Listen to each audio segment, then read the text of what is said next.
Happy Saturday, 3:30, medyo late na. Kakadating lang ni Charlie. The Galant is back.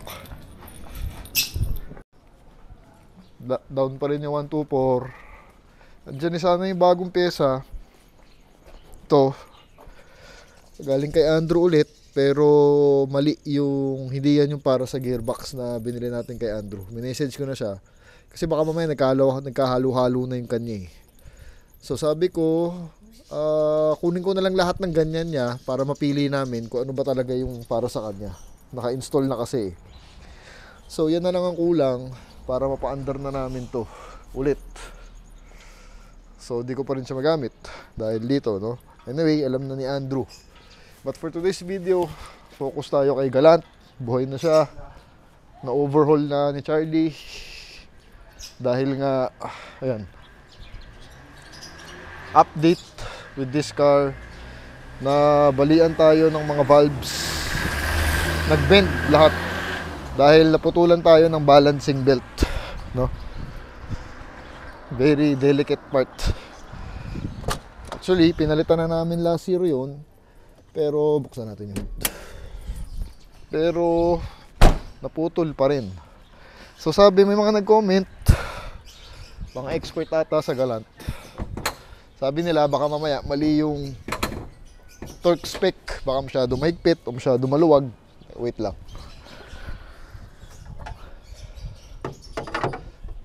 Yan, yung balancing belt yung pagkakalagay. Baka hindi natin alam eh. So galing Best Colt yun, April natin ata pinalitan yun, andyan banda yun. So ngayon, na-overhaul na ni Charlie. 2 days niya atang ginawa. Our last video, if you have seen, pumunta tayong Banawe, bumili tayo lahat ng parts doon para sa kanya. Mga valves, overhauling gasket, bagong langis na rin. Bago na rin yung fuel filter. Yan, nakakabit na. So overhauling job, top overhaul. So binuksan ni Charlie yan, nabuksan na yung head. Pakita ko na lang yung mga pictures. Tapos bago na rin yung timing belt natin. Since hindi pa namin alam kung napalitan o hindi. Since yung nakuha namin, hindi pa namin napapalitan yan. So ginamit yan ha, okay naman daw. So try natin ngayon. Pero may isa pang problema dito, yung servo. Ito ata yung servo. Faulty ata, sabi ni Charlie. Kasi dati sumisigaw din eh. So anyway, sobrang hirap hanapin nun guys, yung servo na yun. Talagang lahat ng kilala ko sa Galant, sa Galant groups, minessage ko. Meron sila pero hindi nila binibenta. So tinatago nila no, yung pesang yun. It's the holy grail yung pesa ng 4G63. Pero salamat Miko Varios. Yan si Miko, isang kilala sa Galant. Nakakuha tayo sa kanya. Ito. Yan, that elusive servo. Sobrang mahal. Ito second hand, refurbished. Okay naman daw, sabi ni Miko. Si Miko, ano yun? Kilala sa Galant World. So, pinagkakatiwalaan ko naman. First transaction ko sa kanya. So, ayan, binentahan naman tayo. Hirap hanapin ito. So, today, kakabit ni Charlie to. Tapos, tingnan natin kung ayos na ba talaga. Let's take her out for a drive.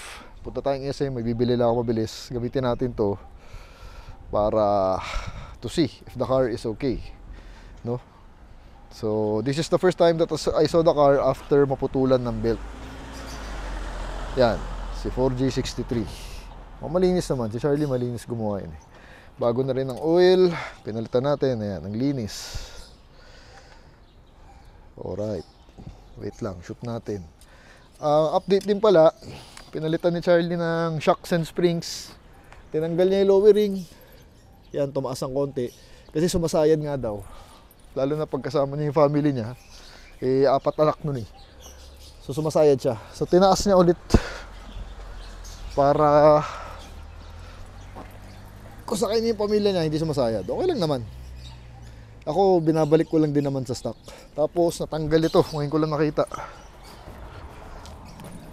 Andun naman daw sa kanya. So yung cover. Pangit tingnan eh. Nakakainis. So nasa kanya naman yan. Nakuha naman niya. Natanggal lang yung welding ata. So easy fix. So alright, pakabit ko kay Charlie to. Start na muna ni Charlie, lumang servo. Ewan ko, paano ba nalaman yung sira? Oh, malinis ah. Linis oh. Pino.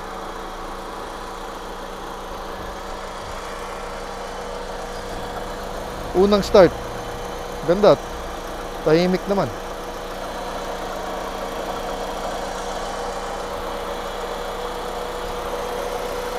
Yo, ito yung part. Palitan niya. Tsaka yung wiring inayos niya. Ayan. Malinis na yung wiring. Kasi marami siyang nakitang mga wire na gawa pa rin. Bago. Gawa pa ng may luma. May-ari na hindi dapat na ganun. So, nilinis niya yung mga wiring na yun. Malinis na ano ito. Ayan. Ayan yung mga wire. Dati kasi ang daming nakakabit tsaka ang daming patay na wire. So, yung nabuksan niya ito, nakita niya nga lahat. Okay na rin. Ito ba yung balancing belt? Ito? Hindi ito.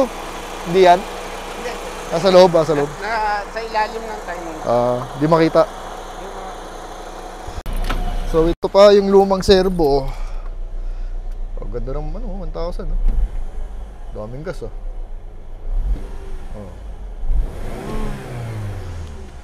Pag naka-aircon,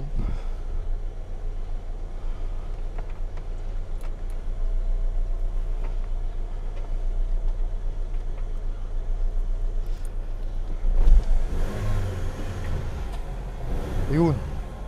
Ayun oh, may parang tunog na iba pag naka-aircon. Ayun oh. Pero pag walang aircon, walang ganun, parang ugong. Patayin ko? Ulan na. Ay, umulan. So, palitan natin yung servo. Paano ba nasabing sira? Sumisigaw yung sigaw? Hindi nang sinasabi nila. Servo? Yung mga, alam mo naman mga expert yun. Tanungin mo yung spec ha. Baka para sigurado tayo dun. Alam. May torque spec daw yung balancing belt.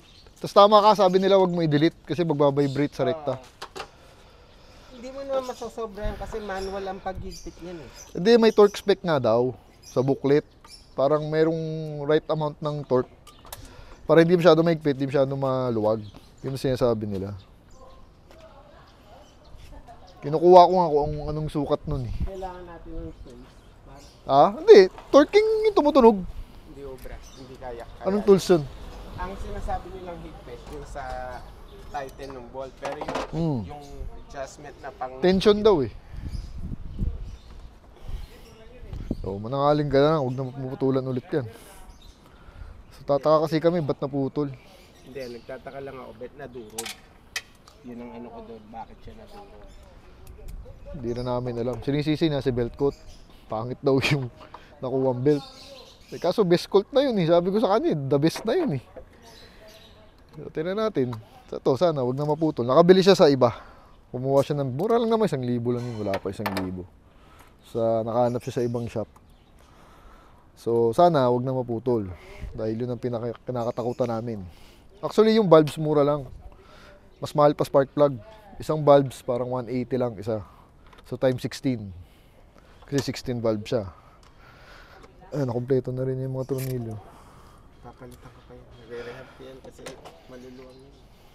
So, sana, huwag na kami maputulan ulit. Ano yan? Wala na yung wire na malalaki. Nilinis na yung wire. Okay na rin nangyari. At least nakita na namin lahat.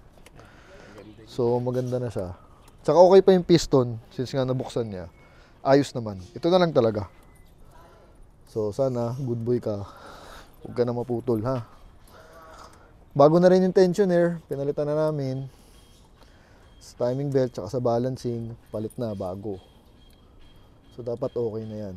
Ay, tinanggal yung heat shield. Mas maganda nga, oh. Walang heat shield. Okay, kubit lang namin. Ito yung luma. Pati.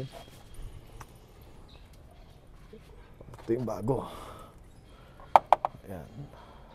USDM nga daw to, sabi ni Miko eh. Ayan, medyo magkaiba nga. Pero shoot daw yan, sabi niya. Hindi pala ito. Ito yung tinuro ko kanina. Sa likod pala. Doon pala nakatira sa ilalim. So, ingatan nyo. Yung mga servo nyo. Ewan ko paano ingatan yan. Hindi naman nata naiingatan din to. Siguro huwag kayo masyado magpalit ng intake. Diba kadalasan pinapalitan yan. So, keep it stock. Total maganda naman yung stock niya. Ito, cold air naman yan. Palabas na makina. Tapos papasok. Tapos tago siya, may bahay. Ganda nga, maganda nga stock. Binalik ko nga to actually. Kasi nakuha ko to, wala to. So naghanap pa ako ng isang buong assembly para mabalik natin to. So, keep it stock. Saan yung asawa? Patingin. Ayun yung asawa niya. Final piece. Tapos, okay na ulit to. Nakabit na pala. Yung kay Miko, nakabit na yung servo mo. Tingnan natin.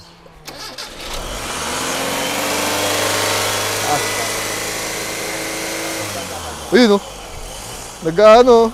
Nagko-cold. Tapos, ba't gumaganyan? Bakit tono mo? Ibaba mo yung minor. Dati hindi nagaganyan yan.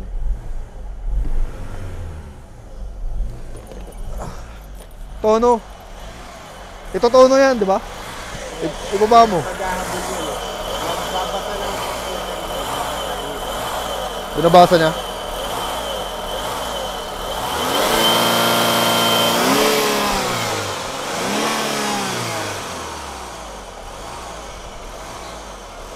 Aircon.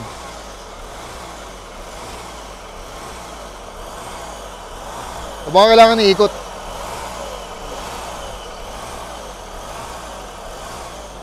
Nag-iba, oh.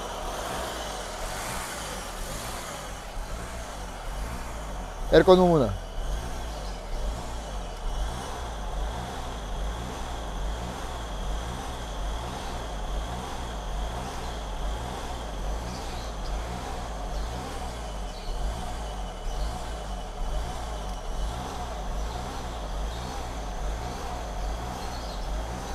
Okay, na lang natin habang inaayos. So mag-iiba yung timpla talaga. Kasi major part ng intake system napalitan. So ito yung luma. Ewan ko napalitan na to. Pero may mga markings na eh. So baka napalitan na rin to. So try namin i-reset yung battery, tanggalin lang. Para mag-reset yung computer. Dahil panibagong basa yun eh. Module kasi yan, yung servo. So naninibago yung makina natin. Ito natin. Yan. Restart. Troubleshooting. Servo replacement. Binabalik. Tapos try natin start ulit. Ito mahirap. Troubleshooting. Daming gas ah. Totoo ba yan? Start.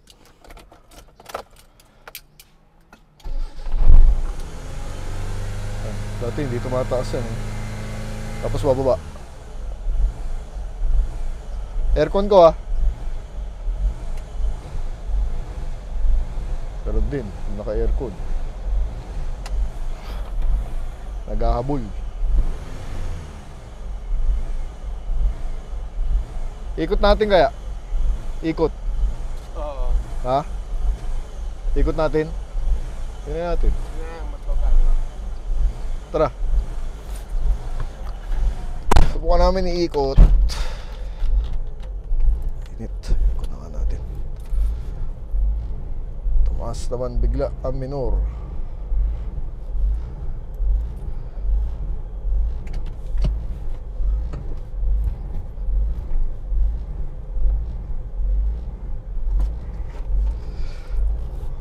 Pero tingin ko, kailangan kong ibabataas yung minor hanggang mag-normalize siya.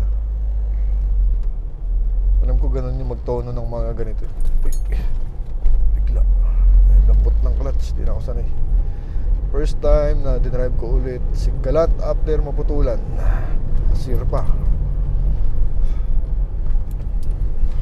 Puta, parang mas galit makina. Mas galit. Ramdam mo? Ito, naka-aircon kami. Tignan natin. Ayun o. Parang may ganun pa rin. Gahabol pa rin. Kailangan ibaba yung throttle. Sa EFI lang naman yun.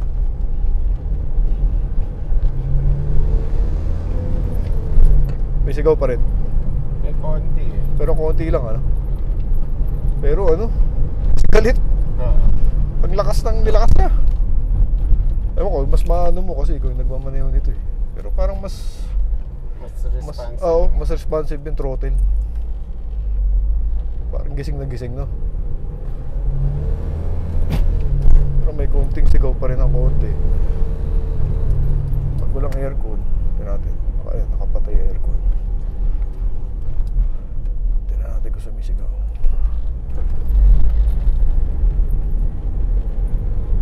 Pag walang aircon, okay. Pero pag in-aircon mo, may sigaw ng konti. Naghahabol talaga siya. So, kailangan ipaglaruan ni Charlie yung ano, throttle ba tawag doon? Throttle. Mabilis lang naman yun. Ayun, wala na. Normal na. Baka nabasa na niya. Naghahabol kasi yung Yeah. ano, yung computer talaga eh. Manual Yeah. pa kasi yung computer nito eh. Hindi naman walang scanner to. Oo, nauhuli pa eh. Oo. Ganda na LC oh. LC 200 ba yan? Yun ang magandang LC B8 kabags pa. Nag-normal no? Normal lang. Boom! Bumabagsak ko. Oo. Dati hindi bumabagsak. Ah? Yung isa nasa... Ayun! Nagkapal na Nasa siya. Baba naman. Akala ko may taas eh. Mas madali magtaas Ganon? kumpara sa magbaba. Oo. Oo nga pala. Mas madali magtaas. Nawala na. Nabawas na. Oh! Ayos. Gago! Ang lakas! Lumakas nga, naramdam. Ang ano? Miko! The seller. Ayos yung pesa mo. Ayan, normal na siya. Bumaba lang ng konti. Pero madali na ayusin yan. Pero yung response ng auto, ng engine, ang lakas. Buhay na buhay. Naka-aircon kami. Ayun. Tsaka, yun nga, nabawasan yung sigaw. Nawala na nga ata eh. Nawala, no? Ay, ano, wala. Dati 2.5. Ayun, tama ka, servo. Oo, tama, ang diagnosis. Thank you, Miko, shout out. So maganda yung pesa mo, mahal lang. Mahal yun guys, bili ko dun 6,000. 6,500 nga ata eh, 6,500 ba 6,000. Kaso wala, ganun talaga eh.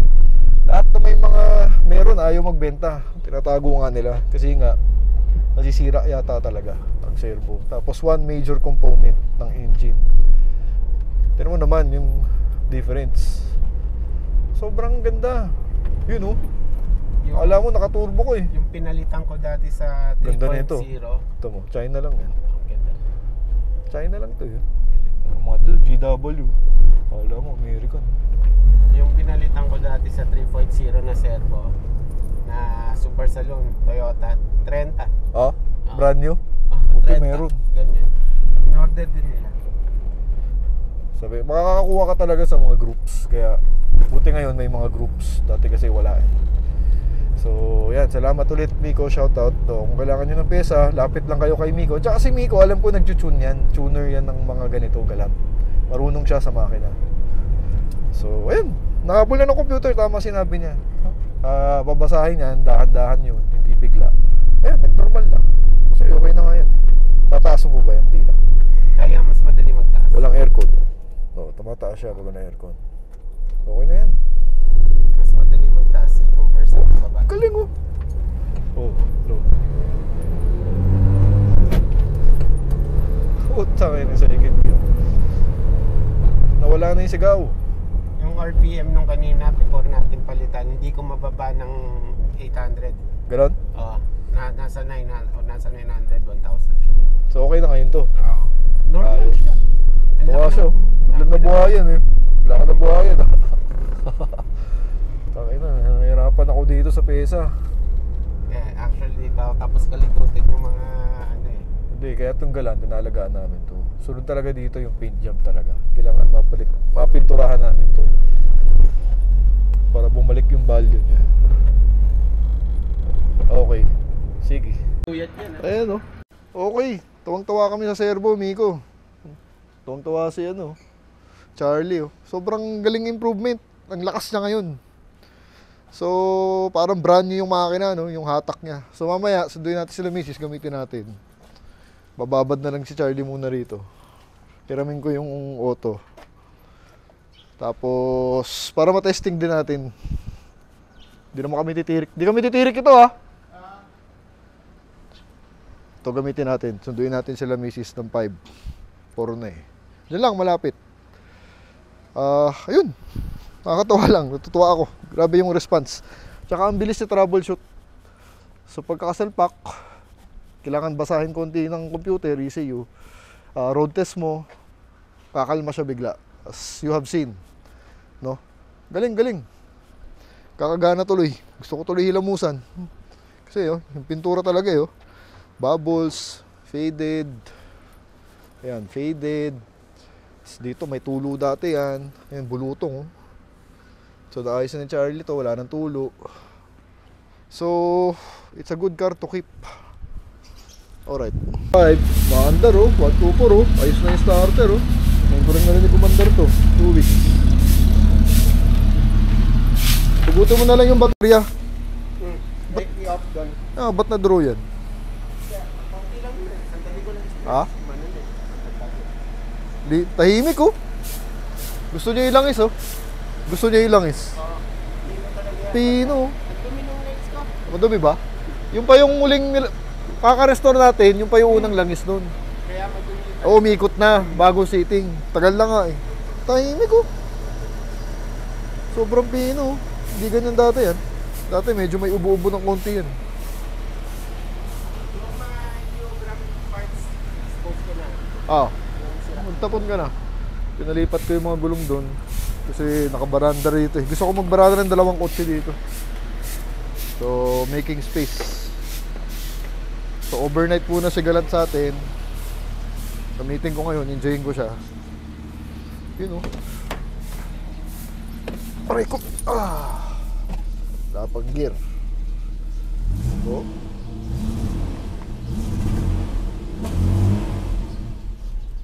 yun aircon. Yan. Ito na rin pala yung bagong knob. Ayan. Ayos na. Yun. Dati sira yan. Ayan, may ilaw. Nakikita ko. Ayan.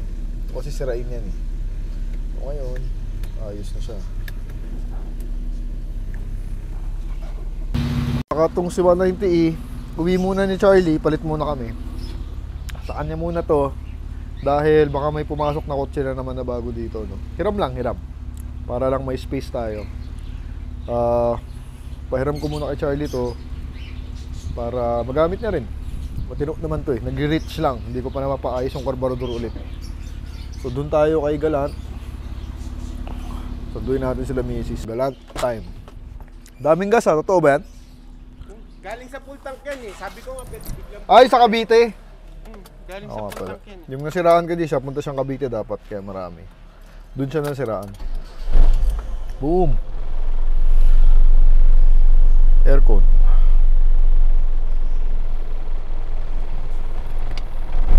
Baba.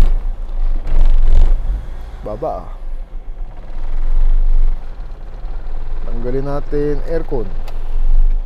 Yan, tumataas naman. Okay. Circulo Verde. Punta tayo sa Circulo Verde. Andun sila misis, Okay. Okay. Labas na ng C5. Ngayon ko lang ulit na drive to. Si Galant. Saturday afternoon, 5 o'clock in Libis. Medyo maraming kotse. Newly overhauled. Bagong palit ng servo. Sumasabit pa rin. Sakit ng mga GTI yan. Sumasabit.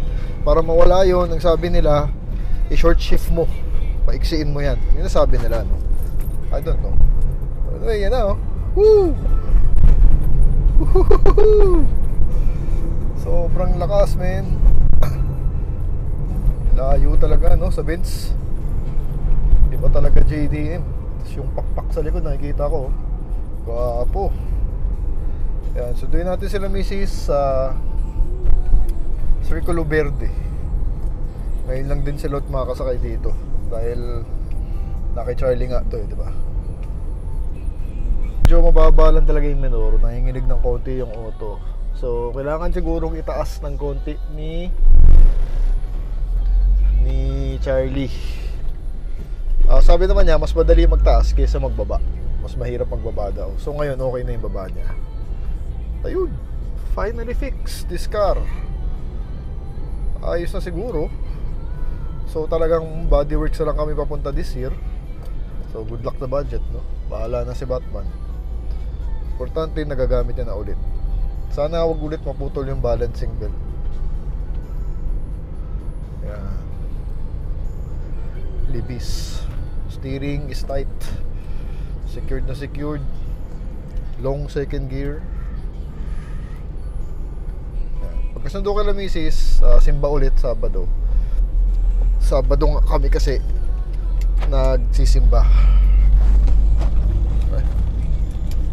Saka yung ride niya ngayon better, no? Kasi nga tumaas yung auto, hindi na siya lowered. So hindi na nagra-rub, tsaka hindi na matigas. Dati kasi medyo matigas yung suspension niya eh. Kasi nga naka-lowering spring tayo na tame. So tinanggal ni Charlie yun dahil sinasakay niya buong pamilya niya dito. So far so good. We are in Libis. C5 Libis. Medyo traffic ng konti. May aircon, radio, everything. May new brand, Nakamichi. Alright. Traffic. Baka kasi may simba sa St. Pio. Kaya nagka-traffic. Ayan, dito na tayo sa all day. So, I'm loving Tagalan. Sobrang na-miss ko yung drive to, no? So, after 1 year, dito ngayon lang ulit siya matutulog sa bahay. Alam natin dahil nga natuwa tayo sobra sa gawa sa servo. Yan. So you can see, madali i-maintain ang mga ganito 90s. May mga groups ngayon, may mga specialist, may mga nagbebenta na legit na marurunong. Si Raymart, si Miko, yan. So Galant actually madali buuin. Parts readily available. May mga available na parts. Yung iba, mahirap hanapin yan. Tulad nga ng servo, medyo nahirapan tayo dyan. Dami kong message, hindi nila binibenta. Meron sila, pero hindi nila binibenta. Sinasabi naman nila, kasi kilala ko na rin naman yung iba. So, we are lucky, nakahanap tayo. Yan, no? So, turning right. Here. Calle Industria. Dire-diretso. Papunta dun. Okay. Chill drive lang. Di natin hinahataw naman. Traffic pabalik. Natin susunduin sila si Circulo Verde. Kasi isang friend namin dyan nakatira. So nag-swimming ata sila, mga bata, no? College friend namin, sila Angelo. Yan. Magandang lugar to, Circulo Verde. Parang island. Sarado yung bridge dito dahil ginagawa yung bridge. Yan yung may tumamang barge nung bagyo. Waiting. Pababa na sila misis. Nakapark na tayo dito sa gilid. I'm loving the Galant once again. Talagang saya ko dito, no? Kahit ang dami na namin pinagdaanan sa in that span of 1 year. Napakadami na nangyari. Na overhaul, servo, everything, yung mga lubers, everything, no? Napalitan natin. So, actually masaya ako kasi nakakabili ka ng parts tapos nabubuo mo siya unti-unti, no? So, antayin lang natin sila misis. Pinalit din Charlie ng LED. Ayun, no? Ganda nga naman LED talaga. Mas malakas kayo, no? Yung Pajero, palitan din natin. Ito, pinalitan na rin namin yan. Brand new, 1,000 lang. Hindi na naninilaw. Kumpara mo dito. Tapos naka-LED na rin. Ganda LED eh, no? Lahat ba? Ato wala. Yun, LED. Ayos, do? Tsaka mura na ng Galant ngayon. Less than 100,000 makakakuha ka. So, but I advise, kunin mo yung medyo sari-sariwa ng konti para konti na nga lang papalitan mo. As you have seen in our case, dami namin pinalitan. Ilalim, no? Yung mga wheel bearing, yun, sakit sa ulo yun. Yung sa likod na wheel bearing, wala kang mahanap nun, surplus lang. Tapos, lahat ng seals sa makina, pinalitan namin. Overhaul, everything, no? Lahat talaga. Yun lang. Again, just sharing my experience with you. The Galant. So, it's 5 o'clock. After nito, diretso tayo simba. Christ the King. Then, punta kaming Mega Mall. May gustong tingnan si Mrs. Lazy Boy daw. Tapos, kain. So, I'll bring you along with me since minsan lang nasa atin yung Galant, no? One of a rare moments na nasa atin itong magandang sasakyan na to. I'm loving the dash, I'm loving this one. Kanina, itong GoPro, dito ko nilalagay, no? Ibang kotse kasi walang ganyan. So siya meron. Gusto ko talaga to. Eh, no, 90s na 90s, yung clock, diba? Simpleng analog na gauges. Ganda ng speakers system. Tela, fabric, no? Yun ang maganda sa 90s fabric. Yung Pajero, ganoon din, yun ang gusto ko, yung loob. So, alright, let's wait for Wifey and Anika. Everybody's here. Si Anika, naglalaro na naman. Swimming. Mrs. Aya. Kasyang-kasya sa likod. Maluwag sa likod to Parang Benz to Back in Cali Industria. Fix your hair. Alright. Uy, Benz 124 Ganda stock lang diba? Iba talaga dating Yung mga central locking na lang sira, hindi sumasabay. So, kailangan ayusin. And yung power window dito, nagdolo ko yung switch. So, kailangan ayusin ni Charlie yan. Yun lang. Norway Clubhouse kasi may event doon, silipin lang ni Mrs. Sobrang sarap i-drive. Gaan, tsaka ang dali. And the engine is really responsive now with that new servo. Ang nakakatuwa lang, no? Parang bagong sasakyan. So parang gusto mong dali ng Tagaytay agad ngayon. Alright, see you later.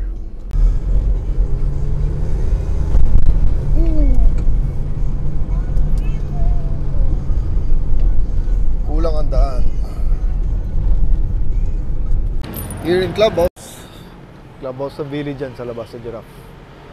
So sila mother-in-law kasi nag-aayos nito Anyway, here's the Galant para may outside shot ulit tayo. Sobrang sulit drive. Tumaas. Guwapong guwapo. Naiinis ako sa paint. Kitang kita ko yung mga yung mga pinturang yan Kating-katay akong pinturahan. Yan yung mga tama. See? Kung makintab yan, panalo yan. Ito, lumaki na yung bulutong Dati hindi ganyan yan So lumalaki. Ganda ng mga badging, metal. Loving the badge. Ito, lumaki rin to Dati hindi ganyan yan Ito, kailangan din palang palitan. So, chine-check lang ni Mrs. May event kasi siya yung mga carts ko. So pang one more look from the outside. Pogi, no? Ba talaga to, Boom. Guwapo. So anyway, no? Dito ko natapusin yung vlog. Really happy for today's progress. Again, like new. Alagaan nyo yung servo nyo dahil mahirap hanapin. Join the groups if you want to. Kung meron kayong Galant, bago lang kayo sa Galant. Para for the parts, for the rare parts. Kung nag-iisip pa lang kayo na bumuo ng Galant, huwag kayo matakot. Daming resellers, kanya-kanyang specialty. So, thanks for watching. If you're still there, if you're subscribed, please do leave a comment or like this video to help the algorithm. Or if you're not subscribed, marami pa sa inyo hindi pa nakasubscribe, please help me out by subscribing. It's free. So, thank you for watching. Two different levels, I cannot relate.